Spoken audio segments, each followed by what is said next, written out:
Cerita ini dikirim sama cewek yang minta disamarin namanya jadi Val. Val. Val. Oke.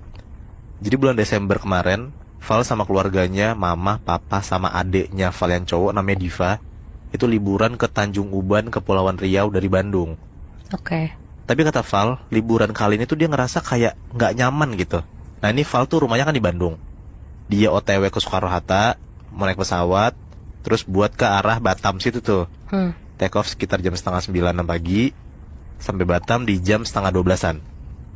Selama di pesawat kata Val biasa aja, nggak ada yang aneh. Sampai di airport Batam pun juga aman-aman aja.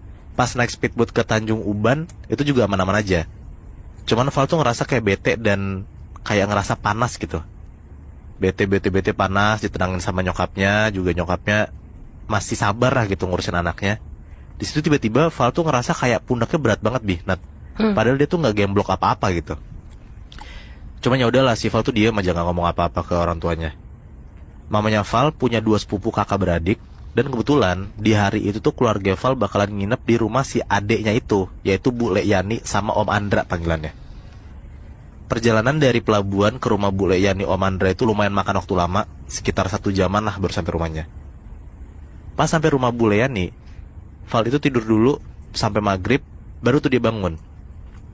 Pas bangun si Val, Adra sama Ayla, itu nama sepupunya si Val, dan Diva adiknya si Val ini beres sholat, rencananya mau ke pusat kota tuh mulut pasar malam. Udahlah mereka berempat abis sholat OTW tuh naik motor. Dan di sepanjang perjalanan si Val itu kaget karena jalanannya tuh kok sepi banget gitu. Kanan kiri hutan, semak-semak, terus banyak ruko terbengkalai gitu. Nah Val tuh ada firasat kayak ini kayak tempatnya gak beres nih gitu. Nah FYI waktu pas umur 4 tahun, mata batinnya Val tuh ditutup.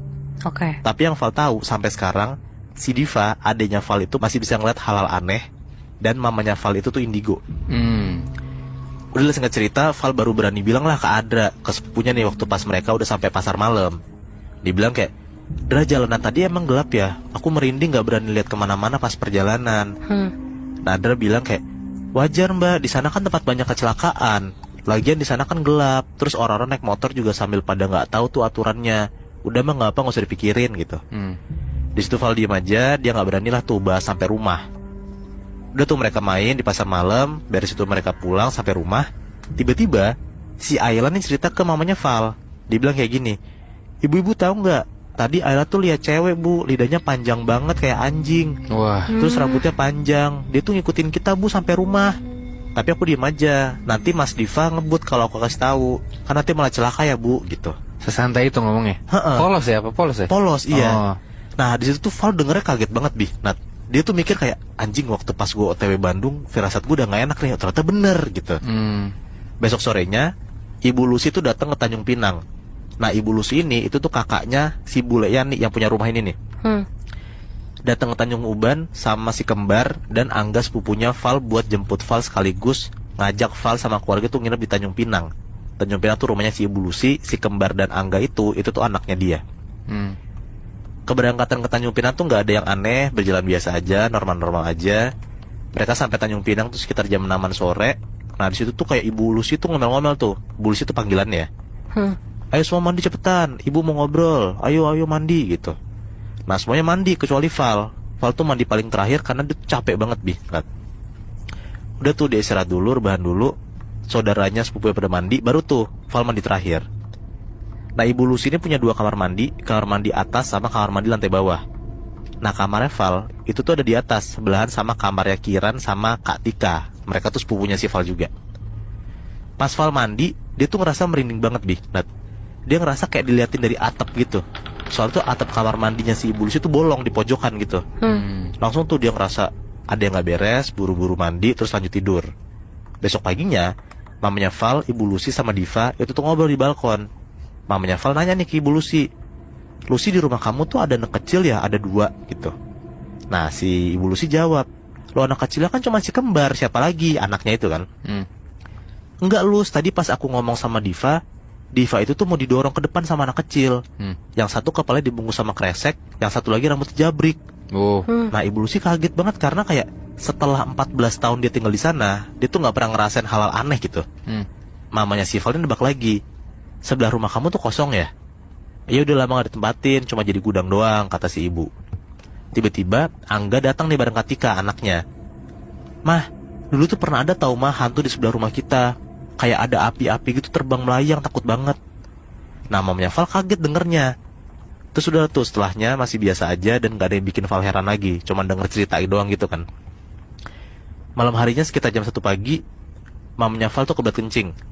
Nah, waktu pas si mamanya Val buka pintu kamar mandi, dia kaget banget karena di pojokan kamar mandi itu tuh ada kayak kakek yang diem aja kayak matung gitu.